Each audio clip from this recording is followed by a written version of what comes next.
Di dalam nama Allah Bapa dan Tuhan Yesus Kristus serta Roh Kudus, Pencipta langit dan bumi. Amin.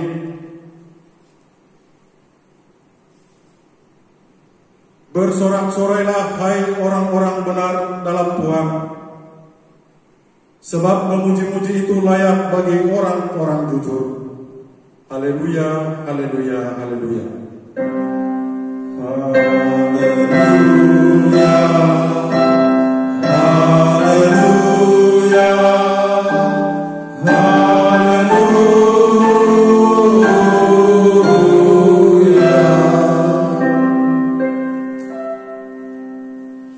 Marilah kita berdoa. Ya Tuhan Allah Bapa Surgawi, kasih-Mu sungguh besar yang menyediakan segala kebutuhan kami. Sekarang kami datang ke hadapan-Mu dalam persekutuan ibadat ini, mensyukuri segala kebaikan Tuhan kepada kami.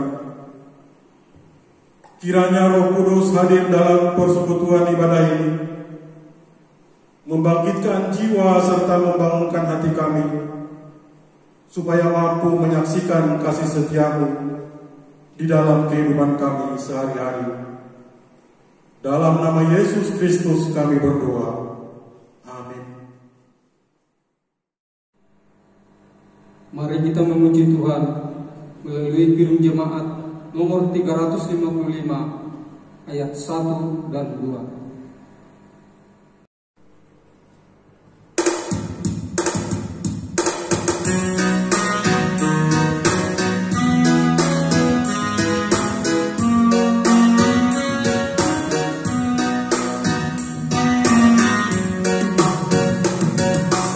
Yesus memanggil, mari segera ikutlah jalan selamat bakal. Jangan sesat dengar sabdanya, hai marilah segera. Sungguh nanti kita akan serang, bebas dosa hatimu tetap bersama Yesus dalam terang di rumah yang kekal.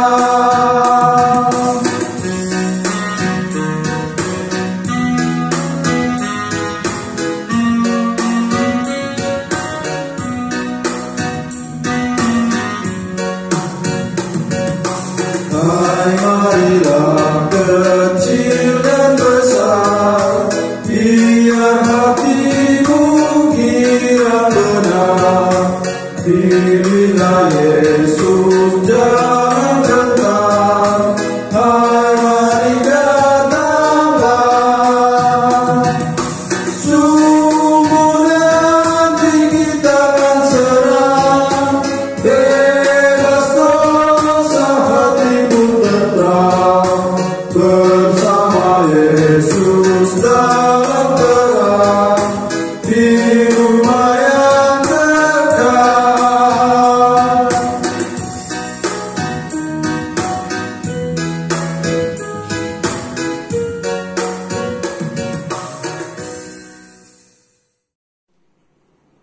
Kita berdoa untuk mengaku dan memohon keampunan dosa kita.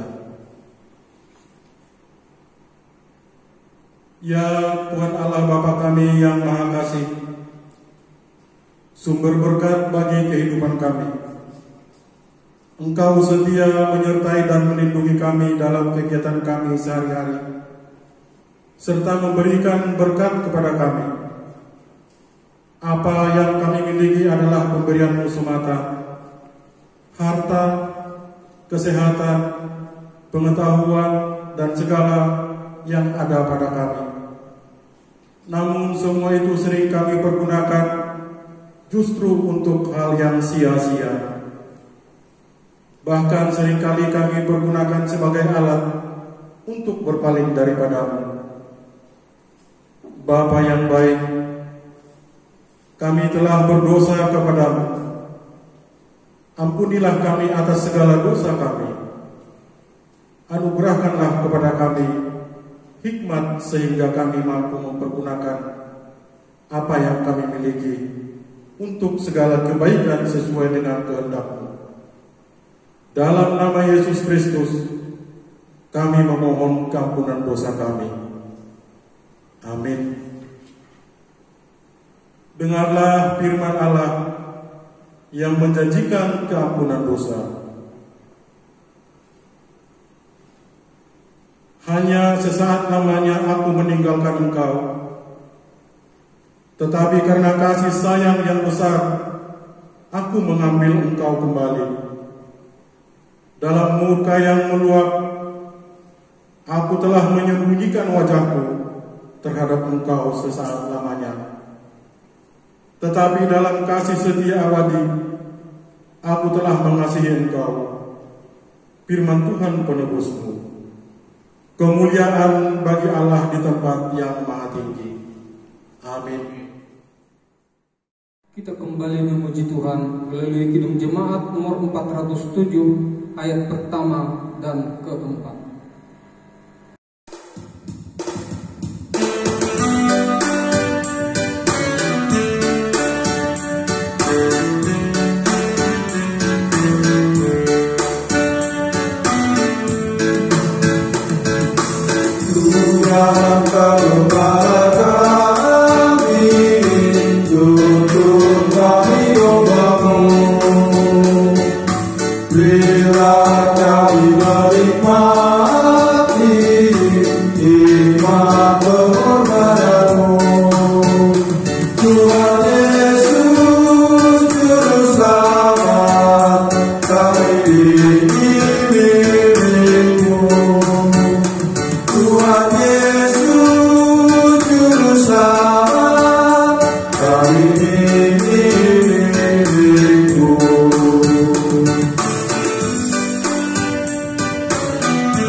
Kita mengikrarkan pengakuan iman kita bersama-sama dengan orang percaya di segala tempat, di sepanjang zaman dan masa. Aku percaya kepada Allah, Bapa yang Maha Kuasa, Halik langit dan bumi, dan kepada Yesus Kristus, Anaknya yang tunggal Tuhan kita, yang dikandung daripada Roh Kudus, lahir dari anak darah Maria, yang menderita di bawah pemerintahan Pontius Pilatus, disalibkan, mati dan dikuburkan, turun ke dalam kerajaan maut, pada hari yang ketiga bangkit pula dari antara orang mati, naik ke surga, duduk di sebelah kanan Allah, Bapa yang Maha Kuasa, dan akan datang dari sana untuk menghakimi orang yang hidup dan yang mati. Aku percaya kepada Roh Kudus, gereja yang kudus dan am, persekutuan orang kudus, pengampunan dosa, kebangkitan daging, dan hidup yang kekal. Amin. Sebelum kita mendengar firman Tuhan, mari kita mendengar kidung pujian dari Kidung Jemaat nomor 415 ayat pertama dan ketiga.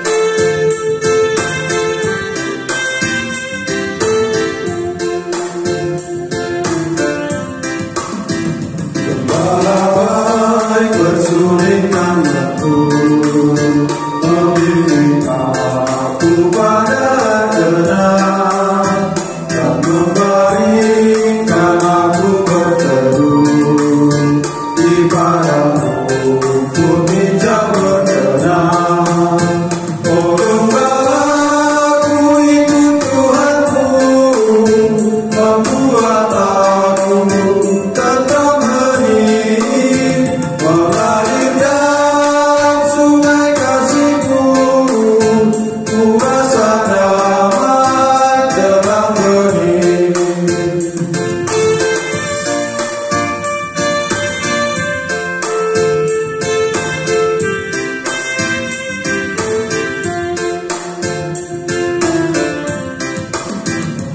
Dalam dalam sekalipun, ku tidak takut pada seteru, sebab Gembala adalah teman dan juru selamat bagi diriku.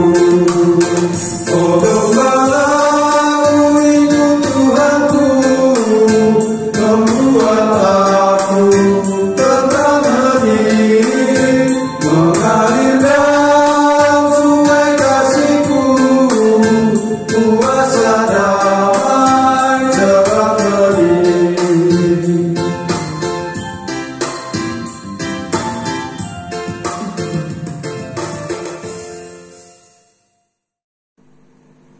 Kita berdoa. Damai sejahtera Allah yang melampaui segala akal dan pikiran, di dalam Kristus Yesus Tuhan kita, kiranya menyertai kamu di dalam kamu mendengarkan firman Tuhan, sehingga engkau beroleh kehidupan yang kekal dari sekarang sampai selama-lamanya. Amin. Shalom saudara-saudara yang kekasih di dalam Tuhan kita Yesus Kristus. Hari ini kita masuki Minggu Misericordias Domini, yang artinya nyanyikanlah kasih setia Tuhan. Dan firman Tuhan disampaikan bagi kita dari kitab Roma pasal 3 ayatnya yang pertama sampai dengan ayatnya yang ke-8. Baik, kita persiapkan Alkitab kita sebagaimana biasanya. Kita akan membaca secara bersama-sama dalam bentuk responsoria. Baik, kita mulai. Roma pasal 3 ayat 1 sampai ayat 8, demikian firman Tuhan. Kelebihan orang Yahudi dan kesetiaan Allah. Jika demikian, apakah kelebihan orang Yahudi dan apakah gunanya sunat? Banyak sekali dan di dalam segala hal. Pertama-tama, sebab kepada mereka lah dipercayakan firman Allah. Jadi bagaimana jika di antara mereka ada yang tidak setia? Dapatkah ketidaksetiaan itu membatalkan kesetiaan Allah? Sekali-kali tidak. Sebaliknya Allah adalah benar, dan semua manusia berbohong. Seperti ada tertulis, supaya engkau ternyata benar dalam segala firman Tuhan, dan benar jika engkau dihakimi. Tetapi jika ketidakbenaran kita menunjukkan kebenaran Allah, apakah yang akan kita katakan? Tidak adilkah Allah? Aku berkata sebagai manusia, jika Ia menampakkan murkanya. Sekali-kali tidak. Andai kata demikian, bagaimanakah Allah dapat hakiminya? Tetapi jika kebenaran Allah oleh dustaku semakin melimpah bagi kemuliaannya, mengapa aku masih dihakimi lagi sebagai orang berdosa? Bukankah tidak benar fitnah orang yang mengatakan bahwa kita berkata, marilah kita berbuat yang jahat, supaya yang baik timbul daripadanya. Orang-orang semacam itu sudah selayaknya mendapat hukuman. Amin. Terima kasih untuk kita semua.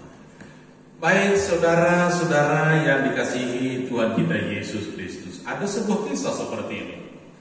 Ada seorang pelajar yang masih SD. Suatu ketika dia datang ke sekolah dengan bangga karena tidak mengerjakan pekerjaan rumah. Sementara teman-temannya yang lain sudah datang dengan wajah yang begitu stres dan begitu berat. karena PR yang diberikan oleh gurunya memang benar-benar sangat-sangat berat. Maka pertanyaan, kenapa teman kita yang satu ini merasa tidak terbeban dan merasa tidak berat? Dia bicara dalam hati, karena gurunya adalah ayah saya. Saudara-saudara yang kekasih, ketika tiba pelajaran, maka setiap siswa disuruh dan diwajibkan untuk mengumpulkan semua pekerjaan rumah yang mereka kerjakan. Dan tinggallah satu anak tadi yang tidak mengerjakan. Apakah tindakan sang guru? Sang anak berpikir, karena guru adalah ayah saya. Tapi sebagai guru, dia tetap menjalankan disiplin pendidikan. Dia menyuruh ke depan, maka si anak tadi dihukum. Kenapa? Karena sesungguhnya tujuan pembelajaran, tujuan pendidikan adalah untuk mendisiplinkan seluruh siswa tanpa terkecuali. Maka sang anak baru sadar bahwa benar-benar kalaupun dia sebagai ayah saya, tapi dia juga adalah sebagai guru saya. Sebagai ayah tetap dia mengasihi, sebagai guru juga dia tetap mengasihi. Artinya cinta kasih sebagai seorang ayah, cinta kasih sebagai seorang guru sebenarnya tidak beda. Tapi yang berbeda pemahaman adalah karena itu adalah ayahnya, maka dia merasa akan selalu diampuni. Benar, pengampunan itu yang diberikan Tuhan bagi kita. Baik itu juga yang terjadi dengan jemaat yang ada di Roma, saudara-saudara. Ketika Paulus tiba di Roma, jemaatnya sudah didirikan pada waktu itu. Saudara-saudara kita yang katakan orang Yahudi sangat arogan, sangat bangga dengan identitasnya sebagai orang Yahudi. Loh, kenapa? Ada dua hal yang menjadikan orang Yahudi menjadi sangat bangga. Yang pertama, karena mereka lah yang pertama-tama sebagai penerima firman Tuhan melalui Taurat yang sudah diberikan oleh Musa, yang itu juga adalah dari Allah. Yang kedua, bahwa Tuhan juga berpesan bahwa melalui orang-orang Yahudi, orang-orang Israel, bahwa seluruh bangsa akan menjadi terberkati. Maka kenyataan yang dua ini membuat keseharian mereka sepertinya orang-orang yang ada di sekitar mereka kurang berharga, bahkan kurang dicintai, atau seolah-olah mereka hanya penumpang di tengah-tengah kehidupan ini. Maka dengan konsep inilah bahwa seharusnya bahwa sebagai orang yang sudah menerima firman, hidupnya memang sudah menjadi pembawa berkat. Dan ini juga tentunya akan menjadi pergumulan, bahkan ini juga akan menjadi perenungan bagi kita saat ini. Kenapa? Di tengah-tengah pergumulan yang sedang kita alami, dengan keterbatasan harus menjaga jarak, tapi apakah hidup kita sudah menjadi berkat? Minimal melalui doa-doa kita, minimal melalui perenungan kita untuk berdoa bagi saudara-saudara kita yang sedang berjuang untuk memulihkan kondisi yang sedang kita takut. Maka itu juga yang diperjelas oleh Paulus bagi kita pada saat ini. Maka Paulus mau menjelaskan seharusnya bahwa keistimewaan sebagai orang percaya melalui firman ini, Paulus menyatakan minimal harus kita miliki 3 poin yang mewarisi nilai-nilai anak-anak Tuhan, bukan memiliki kesombongan rohani. Yang pertama, Paulus memperjelas bahwa kelebihan orang Yahudi memang benar-benar ada. Katakan kalau kelebihan orang Yahudi, kelebihan orang Kristen pasti ada. Kalau kelebihan orang Yahudi seperti yang kita katakan tadi, bahwa mereka sangat mementingkan yang namanya perilaku-perilaku di dalam kehidupan sehari-hari, tanpa mempersoalkan siapa yang ada di sekitarnya. Yang penting dia menunjukkan bahwa dia adalah sebagai umat Allah. Jam berdoa, dia akan berdoa, tapi dia tidak peduli dengan lingkungan. Maka konsep ini adalah perilaku di dalam keseharian bukan menjadi berkat, tapi perilaku keseharian adalah menjadi sesuatu yang tidak membawa sejahtera bagi yang lain. Bahkan yang kedua, mereka juga sangat bangga dengan tanda-tanda lahiriah yang mereka miliki. Yang sesungguhnya tanda-tanda lahiriah itu hanya adalah sempurna jika Allah berkenan untuk menganugerahkannya bagi kita. Maka disinilah yang menjadi pergumulan. Kalau orang Yahudi mempunyai kelebihan, maka saya, nasihat kita, jangan lupa apa kelebihan kita. Minimal seperti yang kita katakan, kelebihan kita dengan keterbatasan jarak yang ada sekarang, saatnya punya waktu yang banyak berdoa bagi saudara-saudara kita. Martonggo manonggohon orang tua ta, bapata, omata, namboruta, makelata, semuanya. Pemerintah ta, para tenaga-tenaga medis, waktunya kita untuk memohon supaya mereka juga mulai dikuatkan oleh Tuhan. Dan bukan juga membatasi kelebihan kalau boleh dikatakan pada saat ini. Saatnya kita untuk berbelah kasih. Bahkan kalau boleh berbelah rasa, berbagi rasa. Dan itu yang banyak dilakukan oleh saudara-saudara kita pada saat ini. Mari kita juga ambil peran sebagaimana yang boleh kita lakukan. Yang kedua, kalau tadi kita bicara tentang kelebihan, maka yang kedua kita berbicara, apakah Allah tetap setia jika Yahudi tidak setia? Kalau kita terjemahkan, apakah Allah tetap mengasihi saya kalaupun saya tidak merespon atau membalas cinta kasih Tuhan? Cinta kasih Tuhan tidak akan pernah berubah. Kesetiaan Tuhan tidak akan pernah berubah. Kalau Yahudi tidak setia, bukan berarti rencana Tuhan akan setia. Maka ketidaksetiaan daripada Yahudi itulah yang menjadikan hukuman kepada bangsa itu sendiri. Sebagaimana menyatakan kalimat terakhir daripada khotbah kita, kalimat terakhir di dalam ayat 8. Orang yang semacam itu sudah selayaknya mendapat hukuman. Yang semacam apa? Yang merasa benar. Bapak Ibu, nama poso, anak-anak kami sekolah minggu juga. Kita boleh berbangga karena kita sudah dibenarkan.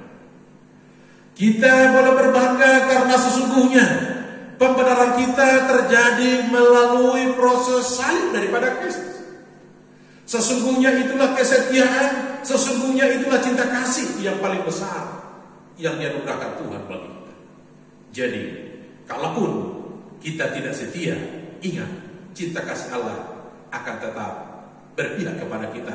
Dan ini bukanlah mengatakan supaya kita tetap terlena dan kita tetap akan bermanja-manja. Tapi mari kita disadarkan secara iman dan secara dewasa, kalau Allah boleh setia, kenapa kita tidak setia? Dan yang ketiga, ini adalah pergumulan yang sangat berat. Bagaimana melegalkan kebenaran? Bagaimana melegalkan ketidakbenaran untuk membawa kebaikan? Dari segi aspek hukum, melegalkan ketidakbenaran tidak akan mungkin. Tapi itulah yang kita alami di dalam Minggu Misericordias Domini. Kasih setia Tuhan yang memenuhi kehidupan kita. Loh, kenapa? Yang sesungguhnya bahwa setiap orang yang berdosa lah yang disalibkan. Setiap orang berdosa lah yang harus dihukum. Tapi karena begitu besar kasih Allah akan dunia ini, Dia mengutus anaknya Tuhan Yesus sendiri.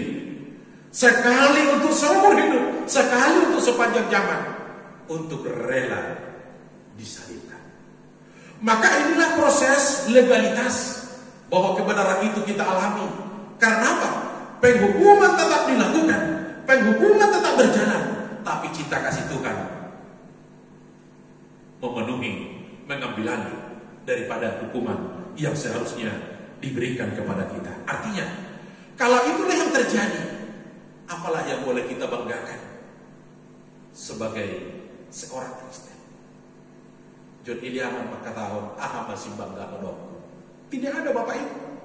Yang boleh kita banggakan adalah sebagai umat beriman, cinta kasih Tuhan tidak akan pernah berubah kapanpun dan dimanapun.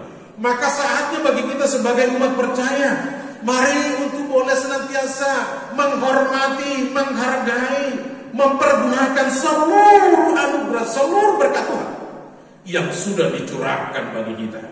Berbuat baik, berbagi kasih, saatnya kita lakukan.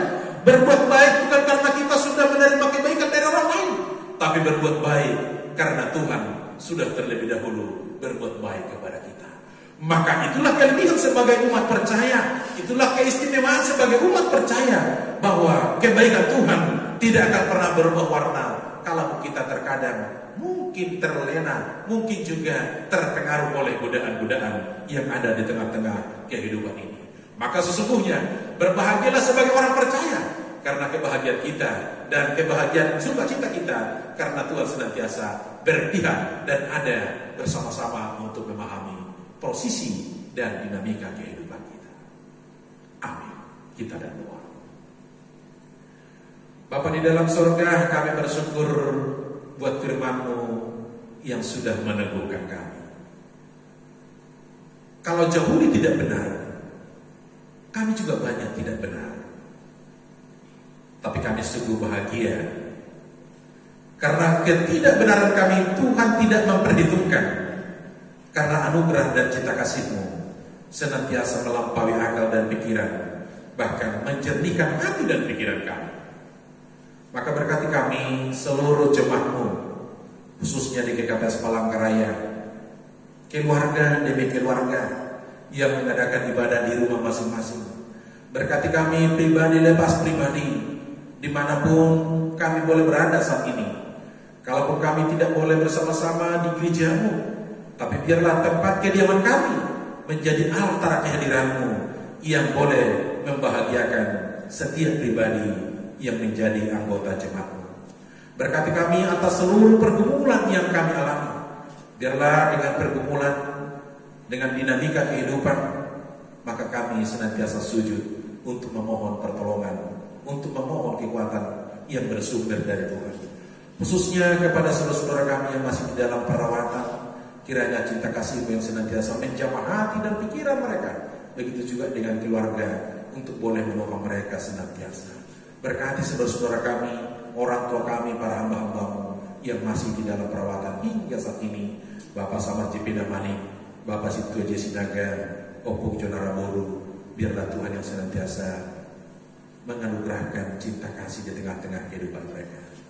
Bapak di dalam surga, kami kembali sujud di hadapan-Mu untuk menyerahkan saudara-saudara kami dari tim medis, para dokter, para perawat yang menjadi garda terdepan untuk menangani masalah pandemi COVID-19. Biarlah damai sejahtera Tuhan yang menguatkan hati dan pikiran, bahkan menguatkan imun mereka, sehingga mereka boleh kuat dan tabah di dalam menyelesaikan tugas dan tanggung jawab. Begitu juga dengan aparat TNI dan Polri yang senantiasa berjiri lelah untuk memberikan pengayoman keamanan kepada seluruh masyarakat, terkhusus kepada para pemerintah yang mengambil kebijakan di tengah-tengah negara kami. Biarlah damai sejahtera-Mu yang menguasai hati dan pikiran mereka, sehingga mereka ada dan bersama-sama di dalam naungan cinta kasih. Bapa di dalam sorga, pada saat ini juga kami sujud untuk menyerahkan saudara-saudara kami, khususnya yang berbahagia, yang berulang tahun pada minggu ini. Kalaupun kami tidak menyebut nama pribadi lepas pribadi, tapi kami yakin dan percaya di hadapan Tuhan tidak ada yang terselubung. Maka kami serahkan mereka di dalam tangan kasih-Mu, supaya mereka juga tetap mengimani bahwa cinta kasih-Mu lah yang terbaik, bahwa masa depan mereka juga adalah masa depan yang terindah di hadapan-Mu. Maka tuntun dan berkati mereka di dalam segala aktivitas mereka. Bapa di dalam sorga, kami serahkan juga seluruh jemaat Tuhan. Kalaupun kami tidak boleh saling melihat, tidak boleh saling berjabat tangan, tapi dengan Tuhan kami akan selalu setia, dengan Tuhan kami akan selalu dekat. Terima kasih Bapa. Inilah doa dan permohonan yang kami sampaikan di dalam nama Yesus Tuhan yang senantiasa mengasihi kami. Amin. Jemaat Tuhan yang terkasih, sebelum kita mengumpulkan persembahan, marilah kita mendengarkan firman Tuhan yang menjadi dasar bagi kita untuk memberikan persembahan yang tertulis di dalam 1 Tawarik 29 ayatnya yang ke-14. Demikian firman Tuhan. Sebab siapakah aku ini dan siapakah bangsaku sehingga kami mampu memberikan persembahan sukarela seperti ini? Sebab daripadamu-lah segala-galanya, dan dari tanganmu sendirilah persembahan yang kami berikan kepadamu. Amin. Sekarang marilah kita kumpulkan persembahan kita. Marilah kita berdoa untuk menyerahkan persembahan kita kepada Tuhan. Ya Tuhan Allah, pemilik segenap kehidupan kami bersyukur kepadamu atas pemeliharaan, tuntunan dan penyertaan-Mu. Engkau memberikan makanan, pakaian, dan segala kebutuhan hidup kami. Sebagai ucapan syukur kami datang membawa persembahan yang sesungguhnya juga berasal daripada-Mu. Kiranya Kau menguduskan dan memberkati agar menjadi persembahan yang harum dan kudus untuk kemuliaan nama-Mu. Kami memohon kiranya berkat-Mu semakin berlimpah di dalam kehidupan kami. Kiranya Roh Kudus mengajari kami supaya semakin tulus mempersembahkan hidup dan segenap apa yang kami miliki untuk kemuliaan nama-Mu. Terimalah doa persembahan kami di dalam nama Yesus Kristus Juru Selamat kami. Amin. Sekarang bersyukur hai hati mulut tangan.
Berikanlah kami pada hari ini makanan kami yang secukupnya, dan ampunilah kami akan kesalahan kami, seperti kami juga mengampuni orang yang bersalah kepada kami.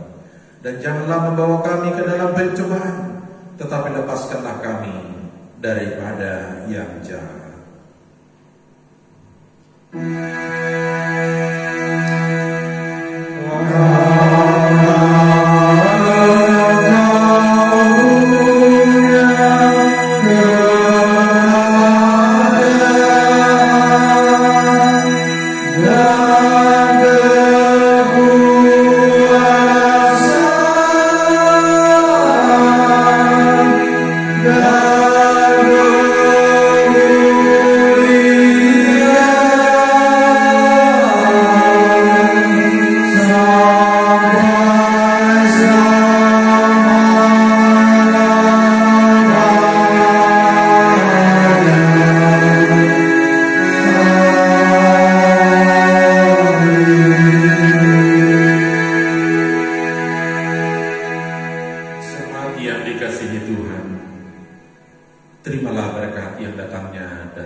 Tuhan memberkati engkau dan melindungi engkau. Tuhan menyinari engkau dengan wajah-Nya dan memberi engkau kasih karunia. Tuhan menghadapkan wajah-Nya kepadamu dan memberi engkau damai sejahtera. Amin.